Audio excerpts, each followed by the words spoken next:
Hey everyone, it is Misty and Natalie, and we are here from Missouri Star Quilt Company, and we're super excited to announce a brand new Facebook group and sew along to celebrate America's 250th birthday. That's right. So the quilt itself is called Fireworks Finale. Yes, and it's so beautiful. It is very fun. I love how all the colors work together, and this one is completely scrappy.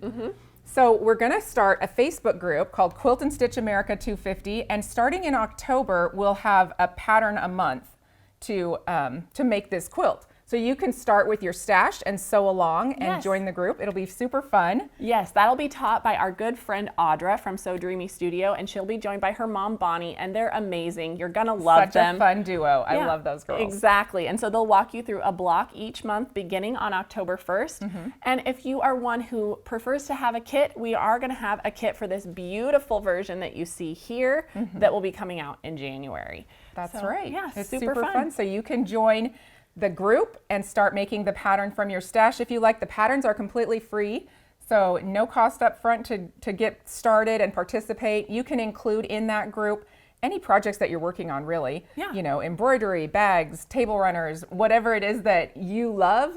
Get together and join the community and have fun. Exactly, and we'll be sharing more than just this sew along. We'll have all kinds of patriotic inspiration all year long, so we hope you guys will join us there. All right, see you soon.